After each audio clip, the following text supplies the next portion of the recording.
Hello everyone, my name is Rizwan and I welcome you to my reading and explanation video of the NCERT textbooks. Today in this video, I will read Chapter 1 of the textbook Beehive of class 9th CBSE.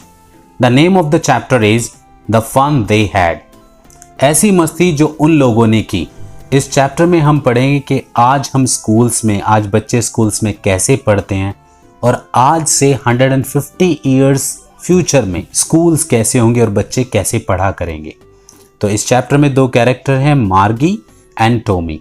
उनको एक book मिल जाती है, पुराने ज़माने की book, मतलब हमारे time की बुक, क्योंकि ये स्टोरी जो है वो आज से 150 इयर्स के बाद की स्टोरी है कि उस वक्त स्कूल्स कैसे होंगे। तो उसी के बारे में ये डिस्कशन है, एक कंपैरिजन है कि आज जैसे स्कूल चल रहे हैं, जैसे बच्चे पढ़ते हैं, तो 150 इयर्स के बाद भी बच्चे क्या ऐसे ही पढ़ेंगे या बहुत सारे चेंजेस आ जाएंगे। जैसे अभी हमारे पास बुक्स होती हैं, पेपर वाली बुक्स होती हैं, लेकिन धीरे धीरे आगे जैसे टेक्नोलॉजी बढ़ रही है तो 150 इयर्स बाद ऐसा स्कूल होगा कि शायद बुक्स तो प्रिंट होनी बंद हो जाए और हम लोग कंप्यूटर्स या मोबाइल फ़ोन से ही पढ़ाई करेंगे, जैसा कि अब लॉकडाउन में हो रहा है लगभग। So let's read now. I will read line by line and explain you the language, vocabulary so that you can improve your English and understand the chapter well. Let's read. Before you read, the story we shall read is set in the future when books and schools as we know now them will perhaps not exist. तो ये story future में set है जब किताबें और school ऐसे नहीं होंगे जैसे आज हम जानते हैं। How will children study then? तो बच्चे कैसे पढ़ेंगे? The diagram below में give you some ideas. ये जो नीचे डायग्राम दिया गया है इससे शायद आपको कुछ आइडिया लग जाएगा। तो यहाँ पे नीचे डायग्राम में दिया गया है कि बच्चे कंप्यूटर से पढ़ रहे हैं, लर्निंग थ्रू कंप्यूटर्स। उनके क्लासरूम वर्चुअल है, वर्चुअल मतलब कंप्यूटर बेस्ड क्लासरूम है, और उनके टीचर्स रोबोटिक टीचर्स हैं, और उनके जो टेक्स्ट हैं वो कंप्यूटर स्क्रीन पर चलेंगे, मूविंग ई टेक्स्ट होंगे। आगे पढ़ते हैं। In pairs, discuss 3 things that you like best about your school and 3 things about your school that you would like to change. Write them down. तो pairs में आप डिस्कस कीजिए उन 3 चीज़ों को जो आपके स्कूल के बारे में आपको सबसे अच्छी लगती हैं, और वो 3 चीज़ें जिन्हें आप अपने स्कूल में बदलना चाहते हैं उसे पेपर पे लिख लीजिए। आगे पढ़ते हैं। Have you ever read words on a television or computer screen? क्या आपने कभी किसी टेलीविजन या कंप्यूटर स्क्रीन पर कुछ पढ़ा है? Can you imagine a time when all books will be on computers and there will be no books printed on paper? Would you like such books better? और क्या आप ऐसे टाइम के बारे में कल्पना कर सकते हैं जब किताबें ही नहीं होंगी, कोई किताबें प्रिंट ही नहीं होगी, सारी किताबें कंप्यूटर्स में होंगी? और क्या आपको ऐसी किताबें ज़्यादा अच्छी लगेंगी या पेपर वाली बुक ज़्यादा अच्छी लगेंगी? तो अब हम चैप्टर पढ़ते हैं। Let's start.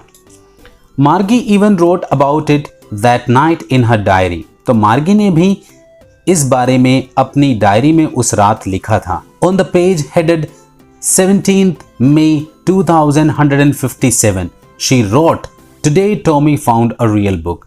तो इस तारीख को उस पेज पे तारीख डली थी 17 मई 2157, मतलब आज से, जैसे आज 2020 है तो आज से 157 ईयर्स लेटर मार्गी अपनी डायरी में ये लिखती है कि आज टॉमी को एक रियल बुक मिली है। रियल बुक का मतलब है हमारी बुक, जैसी बुक हम पढ़ते हैं स्कूल्स में। तो it was a very old book. Margie's grandfather once said that when he was a little boy his grandfather told him that there was a time when all stories were printed on paper. ये एक बहुत पुरानी book थी। मार्गी के grandfather ने एक बार कहा था कि जब वो खुद छोटे बॉय थे, मतलब एक छोटे लड़के थे, तो उनके भी दादाजी उस वक्त ऐसी किताब से पढ़ते थे। एक ऐसा टाइम था जब सारी स्टोरी पेपर पे प्रिंट होती थी, मतलब मार्गी के दादाजी की बात है ये। They turned the pages which were yellow and crinkly, and it was awfully funny to read words that stood still instead of moving the way they were supposed to on a screen, you know. तो उन्होंने pages पलटे उस book के जो yellow थे और crinkly means मुड़े तुड़े थे, उनमें सलवटें आई हुई थी, और ये बहुत मजाक सा लग रहा था उन्हें ऐसे वर्ड्स पढ़ना जो हिलते नहीं थे, जैसा कि वो सोचते थे कि हिलने चाहिए क्योंकि वो स्क्रीन पर पढ़ते थे। And then when they turned back to the page before, it had the same words on it and it had when they read it the first time. और जब उन्होंने पेजेस को चेंज किया और फिर वापस उसी पेज को पलटा तो उन्होंने देखा वो वर्ड्स वहीं के वहीं हैं जहां वो पहले थे। तो मार्गी अभी ये कंपेयर कर रही है अपने प्रेजेंट टाइम से उस पुरानी बुक को जो उन्हें मिली है, कि प्रेजेंट टाइम वो स्क्रीन पे पढ़ते हैं, वर्ड्स इधर से उधर मूव करते रहते हैं, व्हेन दे क्लिक माउस से क्लिक करते हैं, आगे बढ़ते हैं, और उस बुक में वो वर्ड्स वहीं के वहीं रहते हैं क्योंकि बुक्स तो हार्ड कॉपी है। और जब वो पेजेस पलटते हैं और फिर वापस उसी पेज पर जाते हैं तो देखते हैं वर्ड्स वहीं का वहीं है, तो उनके लिए सरप्राइजिंग है। Gee said Tommy, what a waste, when you are through with the book you just throw it away. I guess a television screen must have had 1,000,000 books on it and it's good for plenty more. I wouldn't throw it away. Tommy कहता है जी, ये एक exclamation है surprise होने के लिए, जी, और कहता है क्या यूजलेस बात है, मतलब वेस्टेज है कि जब आप किताब पढ़ लेते हो आप उसे फेंक देते हो, और हमारे टेलीविजन स्क्रीन में तो ऐसी 1,000,000 बुक्स हैं और भी आ सकती हैं, मैं तो कभी नहीं फेंकूंगा। सेम विथ माइन सेड मार्गी। She was 11 and hadn't seen as many telebooks as Tommy had. He was 13. तो मार्गी कहती है कि मैं भी कभी नहीं फेंकूंगी, और वो 11 years old है और उसने इतनी टेलीबुक्स नहीं देखी हैं जितनी टॉमी ने देखी हैं, क्योंकि टॉमी 13 years old है। टेलीबुक्स का मतलब ई बुक्स, जैसे PDF या ऑनलाइन जो बुक्स हम कंप्यूटर या फ़ोन में पढ़ते हैं उन बुक्स को हम बोलते हैं टेलीबुक्स। He said, where did you find it? In my house. He pointed without looking because he was busy reading in the attic. तो वो पूछती है टॉमी से कि आपको ये बुक कहाँ मिली? वो बोलता है मेरे घर में, और बिना उसकी तरफ इशारा करते क्योंकि वो पढ़ रहा है उस बुक को, और कहता है एटिक में मिली। एटिक एक जगह होती है जो छत से थोड़ा नीचे होती है, स्टोर रूम की तरह हम लोग यूज़ करते हैं। फिर मार्गी पूछती है what is it about? School. वो पूछती है किस बारे में है, और जवाब मिलता है स्कूल के बारे में। Margie was scornful. School? What's there to write about school? I hate school. Margie scornful होती है। Scornful means जब आप किसी चीज़ से नफरत करते हैं, you don't like, तो उसी एटीट्यूड में बोलती है स्कूल? स्कूल के बारे में लिखने को होता ही क्या है, मुझे तो स्कूल से नफरत है। Margie always hated school, but now she hated it more than ever. The mechanical teacher had been giving her test after test in geography, and she had been doing worse and worse until her mother had shaken her head sorrowfully and sent for the county inspector. तो मार्गी को हमेशा से school से नफरत थी, लेकिन अब वो स्कूल से और भी ज़्यादा नफरत करने लगी है। उसके जो मैकेनिकल टीचर हैं, जैसे हमने कहा था ना 150 ईयर्स के बाद आपको मैकेनिकल टीचर्स या रोबोट्स पढ़ाएंगे, तो उसको मैकेनिकल टीचर पढ़ाते हैं। मैकेनिकल टीचर्स को बार बार टेस्ट के बाद टेस्ट देते रहते हैं ज्योग्राफी में, और वो उस टेस्ट में बार बार फेल होती रहती है, मतलब अच्छे मार्क्स नहीं लाती, जब तक कि उसकी मम्मी दुख से अपना सर नहीं हिला लेती और फिर वो काउंटी इंस्पेक्टर को बुलाती है। फिर उसकी जो मदर होती है वो ये सिचुएशन देखकर अपना जो सर है वो दुख से शेक करती है, हिलाती है, और काउंटी इंस्पेक्टर को बुलवाती है। काउंटी इंस्पेक्टर होते हैं वो ह्यूमन जो इन कंप्यूटर्स टीचर्स को या मैकेनिकल या रोबोटिक जो टीचर होते हैं उनको रिपेयर करते हैं। आगे पढ़ते हैं। He was a round little man with a red face and a whole box of tools with dials and wires. तो यहाँ पे काउंटी इंस्पेक्टर का डिस्क्रिप्शन दिया है कि वो एक राउंड लिटिल मैन थे, उनका चेहरा हल्का लाल था और उनके पास एक टूल्स का बॉक्स था जिसमें डायल्स होते थे और वायर्स होते थे। डायल्स होते हैं कॉम्पस की तरह, जिसमें वॉच का जो डायल होता है उस तरह, और वायर्स मतलब तार होते थे। He smiled at Margie and gave her an apple. तो उन्होंने वो मुस्कुराए और मार्गी को एक एप्पल दिया। Then took the teacher apart, और फिर उस मैकेनिकल टीचर को वो अलग ले जाते हैं। Margie had hoped he wouldn't know how to put it together again, but he knew how all right, and after an hour or so there it was again, large and black and ugly with a big screen on which all the lessons were shown and the questions were asked. मार्गी ने ये उम्मीद की थी कि county inspector उसे ठीक ही ना कर पाए, मैकेनिकल टीचर को दोबारा से ठीक ना कर पाए, और बट उन्हें सब आता था और 1 घंटे के बाद मैकेनिकल टीचर को ठीक कर कर मार्गी के पास ले आए। और अभी मार्गी उसके बारे में बता रही है कि वो बड़े हैं, ब्लैक है और भद्दे से दिखने वाली बिग स्क्रीन पर जितने भी लेसन्स वो पढ़ते थे वो नज़र आ रहे हैं और उनके क्वेश्चंस पूछे गए हैं। दैट वॉजंट सो बैड, और वो इतना बुरा भी नहीं था। द पार्ट मार्गी hated most was the slot where she had to put homework and test papers. और जो बात मार्गी को सबसे ज़्यादा बुरी लगती थी वो ये थी, वो स्लॉट बुरा लगता था जहाँ पे उन्होंने अपना होमवर्क एंड टेस्ट पेपर्स डालना होता था। जैसे हम लैपटॉप में पेन ड्राइव लगाते हैं, ऐसे उनके लिए एक स्लॉट होता था, वो अपना होमवर्क एंड टेस्ट पेपर्स उसमें लगाकर इंस्टॉल करते थे। She always had to write them out in a punch code they made her learn when she was 6 years old and the mechanical teacher calculated the marks in no time. और मार्गी को जो homework था वो एक पंच code में लिखना होता था जो उसने जब 6 साल की थी तब सीख लिए थे। मार्गी का जो मैकेनिकल टीचर था वो तुरंत उनके मार्क्स काउंट कर देता था, तो बहुत सब कुछ बहुत जल्दी होता था। इसका मतलब उनके पास कोई टीचर नहीं था जिससे वो बात कर सकते थे। The inspector had smiled after he was finished and patted Margie's head. तो जो इंस्पेक्टर थे, जो कंप्यूटर को, मैकेनिकल टीचर को ठीक करने आए थे, उन्होंने स्माइल किया जब मार्गी ने अपना काम, अपना होमवर्क फिनिश कर लिया और मार्गी के हेड पर पैट किया। पैट होता है शाबाशी देने के लिए जो हम थपथपाते हैं। He said to her mother, "It's not the little girl's fault, Mrs. Jonas. I think the geography sector was geared a little too quick. Those things happens sometimes." तो वो मार्गी की मदर को बोलते हैं कि ये मार्गी की गलती नहीं है, मिसेस जॉनस। मिसेस जॉनस मार्गी की मम्मी का नाम है। और उन्हें लगता है जो ज्योग्राफी का सेक्शन, मतलब जो ज्योग्राफी सेक्टर उनके मैकेनिकल टीचर में फीड किया हुआ सॉफ्टवेयर है वो थोड़ा फास्ट हो गया था, और ऐसा अक्सर हो जाता है। I have slowed it up to an average 10 year level, और मैंने अब उसको स्लो करके 10 साल के बच्चे के लेवल का कर दिया है। Actually the overall pattern of her progress is quite satisfactory and he patted Margie's head again. और वो ये भी कहते हैं कि जो ओवरऑल मार्गी की जो प्रोग्रेस है वो संतोषजनक है, मतलब ठीक कर रही है वो पढ़ाई में, और ये कहकर वो मार्गी के हेड को दोबारा पैट करते हैं, दोबारा से शाबाशी देते हैं जो इंस्पेक्टर हैं।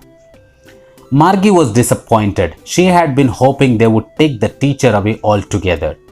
मार्गी को बड़ा निराशा हुई क्योंकि वो तो ये सोच रही थी कि मैकेनिकल टीचर में फॉल्ट आ गए और काउंटी इंस्पेक्टर इसको ले जाएंगे कुछ दिनों के लिए।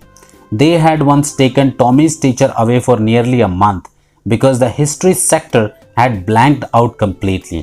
क्योंकि एक बार ऐसा हुआ था, जो टॉमी के टीचर थे उसको, टॉमी के जो मैकेनिकल टीचर थे, जो कंप्यूटर रोबोटिक टीचर थे, उसको लगभग 1 महीने के लिए काउंटी इंस्पेक्टर ले गए थे, क्योंकि उसमें जो हिस्ट्री का जो सेक्टर था वो पूरी तरह खत्म हो गया था। ब्लैंक्ड आउट मतलब बिल्कुल गायब हो गया था।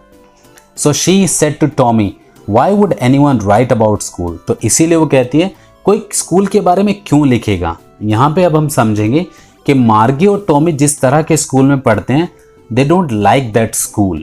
उन्हें बहुत अजीब लगता है, ना तो उनके पास हमारी तरह रियल टीचर हैं, मैकेनिकल टीचर हैं, कंप्यूटर्स उनको पढ़ाते हैं और उन्हें होमवर्क भी एक स्लॉट में डालना होता है, तो उनके लिए it's not a good place to study. They are not happy to study in this kind of school. तो मार्गी इसीलिए कहती है कोई क्यों लिखेगा स्कूल के बारे में, क्योंकि मार्गी को आइडिया ही नहीं है कि अब से 150 साल पहले, मतलब जो हमारा टाइम है, उस वक्त रियल स्कूल होते थे। जैसे हमारी बिल्डिंग है, टीचर्स आते हैं, आमने सामने बैठ के पढ़ते हैं और हम टीचर से बात कर पाते हैं। So it's really different thing for them, उनके लिए बिल्कुल अलग बात है। Tommy looked at her with very superior eyes. Because it's not our kind of school, stupid. This is the old kind of school that they had hundreds and hundreds of years ago. He added loftily. और Tommy उसकी तरफ देखता है ये बात सुनकर और कहता है कि पागल, ये हमारी तरह का स्कूल नहीं है, ये तो पुराने टाइप का स्कूल है जो 100 साल से भी 100 साल पहले हुआ करता था। उसने ये बात लॉफ्टली मतलब एक सुपीरियर तरीके से बोली। pronouncing the word carefully centuries ago, और बहुत बहुत ध्यान से उन्होंने उस वर्ड को प्रोनाउंस किया कि सदियों पहले थे ऐसे school. Margie was hurt. Well, I don't know what kind of school they had all that time ago. She read the book over his shoulder for a while, then said, anyway, they had a teacher. तो मार्गी को बड़ा दुख हुआ ये जानकर, और वो कहती है वैसे मुझे नहीं पता किस तरह के स्कूल होते थे उस टाइम पर. तो उसने उस बुक को टॉमी के शोल्डर के ऊपर से पढ़ा पीछे खड़े होकर, और कहा खैर जो भी हो उनके टीचर तो हुआ करते थे ना. Sure they had a teacher but it wasn't a regular teacher, it was a man. तो कहते हैं हाँ उनको टीचर होते थे लेकिन रेगुलर टीचर नहीं होते थे जैसे हमारे मैकेनिकल टीचर हैं, बल्कि वो एक ह्यूमन होते थे, मैन होते थे. तो फिर मार्गी बोलती है a man, how could a man be a teacher. एक इंसान टीचर कैसे हो सकता है. Well he just told the boys and girls things and gave them homework and asked them questions. तो टॉमी बोलता है कि वो लड़कों लड़कियों को चीजें सिखाते थे और उनको होमवर्क देते थे और उनसे क्वेश्चंस पूछते थे. A man isn't smart enough. तो मार्गी बोलती है एक आदमी इतना स्मार्ट कैसे हो सकता है. Sure he is, my father knows as much as my teacher. तो फिर टॉमी बोलता है कि हाँ बिल्कुल हो सकते हैं, मेरे पापा को इतना पता है जितना कि मेरे टीचर को, मतलब मैकेनिकल जो टीचर हैं, जो कंप्यूटर टीचर हैं, उतना उसके पापा को भी पता है. He knows almost as much, I betcha. तो कहते हैं और उनको उतना ही पता, और मैं ये बेट कर सकता हूँ, मैं ये शर्त रख सकता हूँ. बेचा एक इनफॉर्मल तरीका ये कहने का कि मैं आपसे शर्त रखता हूँ.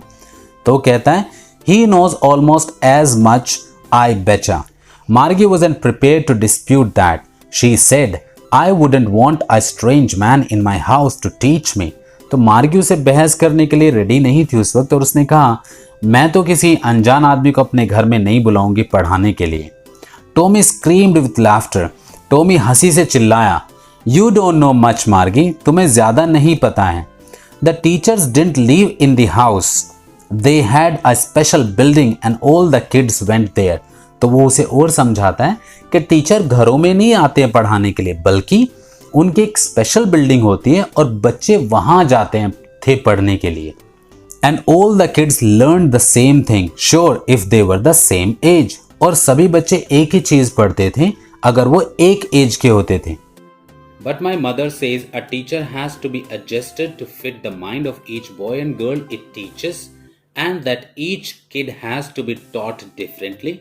लेकिन मेरी मदर कहती हैं कि टीचर को तो एडजस्ट करना पड़ता है ताकि वो हर एक लड़का और लड़की के माइंड में फिट हो सके जो वो पढ़ाता है, और हर एक जो बच्चा होता है उसे अलग तरह से पढ़ाया जाता है. Just the same they didn't do it that way then. तो वो कहता है टॉमी कि उस समय के स्कूल में ऐसा नहीं होता था. If you don't like it you don't have to read the book. और वही कहता है अगर आपको ये बुक पसंद नहीं है स्कूल के बारे में तो आपको पढ़ने की जरूरत नहीं है.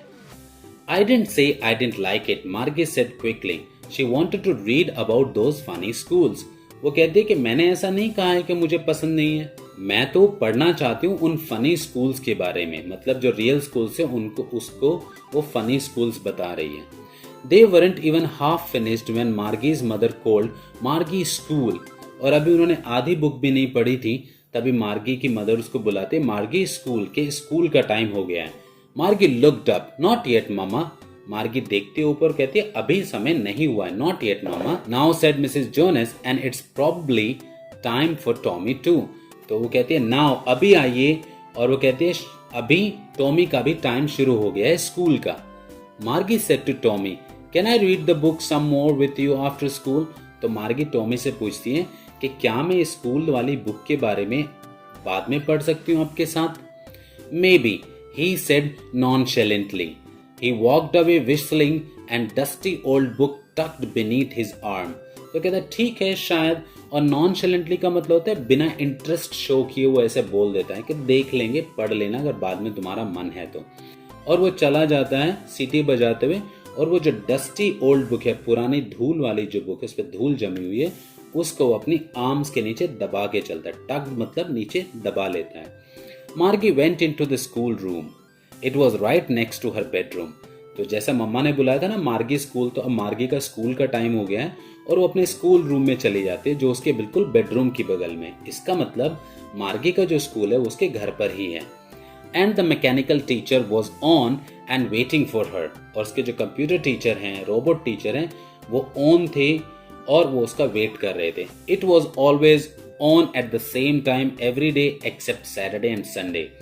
तो और ये जो कंप्यूटर टीचर है हमेशा ऑन हो जाते हैं बिल्कुल सही टाइम पर, सिर्फ सैटरडे और संडे को छोड़कर। Because her mother said little girls learned better if they learned at regular hours. क्योंकि उसकी मदर ऐसा मानती थी कि जो छोटे बच्चियां होती हैं वो ज्यादा अच्छा तब पढ़ती हैं अगर वो लगातार हर रोज टाइम से पढ़ें और रेगुलर पढ़ें।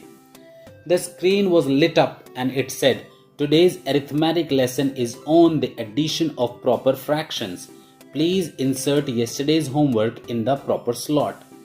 तो जो उसका कंप्यूटर टीचर है उसकी स्क्रीन जल जाती है, मतलब ब्राइट हो जाती है, और उस पर लिख कर आता है कि आज का जो अरिथमेटिक मतलब मैथ्स का जो लेसन है वो एडिशन पर है, प्रॉपर फ्रैक्शन के एडिशन पर है, और आप अपना जो कल का होमवर्क है वो एक प्रॉपर स्लॉट में डाल दीजिए। इंसर्ट मतलब लगा दीजिए। मार्गी did so with a Sai. तो मार्गी एक लंबी सांस लेकर अपना जो होमवर्क है वो स्लॉट में लगा देती है। She was thinking about the old schools they had when her grandfather was a little boy. और वो कहीं ना कहीं उसी स्कूल के बारे में सोच रहे जो उसके दादाजी के दादाजी पढ़ते थे, जिसमें जब वो एक छोटे बच्चे थे। All the kids from the whole neighbourhood came laughing and shouting in the school yard sitting together in the school room. तो सभी बच्चे आते थे पड़ोस से इकट्ठे, हंसते थे, चिल्लाते थे। स्कूल का जो कंपाउंड होता, स्कूल यार्ड मतलब स्कूल का जो ग्राउंड होता था। मार्गी did so with a Sai. मार्गी ने राहत की सांस लेते हुए ऐसा ही किया। She was thinking about the old schools they had when her grandfather was a little boy. और वो उस पुराने स्कूल के बारे में सोच रही थी जब उसके ग्रैंडफादर के भी ग्रैंडफादर एक छोटे बच्चे थे और वो उसमें पढ़ते थे। All the kids from the whole neighborhood came, laughing and shouting in the schoolyard, sitting together in the school room. तो उसके बारे में सोच रही है कि सभी जो आस पड़ोस के बच्चे थे वो इकट्ठा होते थे, हंसते थे, चिल्लाते थे। स्कूल का जो कैंपस होता था उसमें, स्कूल यार्ड में स्कूल का कैंपस, आपस में बैठते थे स्कूल रूम में, और एक स्कूल रूम में बहुत सारे बच्चे बैठते थे। Going home together at the end of the day. और जब स्कूल खत्म हो जाता था तो सब लोग इकट्ठा घर जाते थे। They learn the same things so they could help one another with the homework and talk about it. और वो सब एक ही चीज पढ़ते थे इकट्ठा ताकि वो एक दूसरे की मदद कर सकते थे होमवर्क में, और उसके बारे में बात करते थे। And the teachers were people. और टीचर्स भी लोग थे, मतलब ह्यूमन थे। The mechanical teacher was flashing on the screen when we add fractions 1/2 and 1/4। और जब ये सोच रही है मार्गी तो उसकी जो स्क्रीन पे मैकेनिकल टीचर है उस पर ये लिख कर आ रहा है कि जब हम फ्रैक्शन को 1/2 को ऐड करते हैं 1/4 के साथ। मार्गी was thinking about how the kids must have loved it in the old days. She was thinking about the fun they had. तो मार्गी वो स्क्रीन पर देखते हुए उसी बुक के बारे में सोचकर पुराने स्कूल के बारे में सोच रही है कि कैसे कितना एंजॉय करते होंगे उस वक्त बच्चे। सब लोग इकट्ठा होते होंगे, एक ही स्कूल में जाते थे, इकट्ठा जाते थे, साथ में पढ़ते थे, सबको एक ही होमवर्क मिलता था और आपस में होमवर्क में मदद करते थे। जबकि अभी जो मार्गी का स्कूल है वो बहुत बोरिंग है, वो कहीं नहीं जाती है, उसके बेडरूम की बगल में ही उसका स्कूल रूम है। जबकि अभी स्कूल्स कैसे हैं कि हम लोग स्कूल जाते हैं, क्लास टीचर से मिलते हैं, सब्जेक्ट टीचर से मिलते हैं, हमारा एक क्लासरूम होता है, हम सब बैठकर पढ़ते हैं। और जो रोबोटिक टीचर हैं वो हमेशा, मैकेनिकल टीचर भी बोलते हैं जिसे, वो हमेशा टाइम पर ऑन हो जाता है और स्क्रीन पर लिख कर आता है कि उन्हें क्या करना है और कैसे पढ़ना है। तो this chapter is about comparison, कि कैसे 150 ईयर्स के बाद स्कूल हो जाएंगे। I really enjoyed teaching you this chapter, hope you understood. मुझे उम्मीद है कि आपको ये समझ आया होगा। ये चैप्टर हमारे प्रेजेंट स्कूल और आज से 150 ईयर्स के बाद जो स्कूल्स होंगे उनके कंपैरिजन के बारे में है। So thank you so much, have a good time. I will upload my next video for the next chapter soon. Till then, take care, have a good time, bye bye.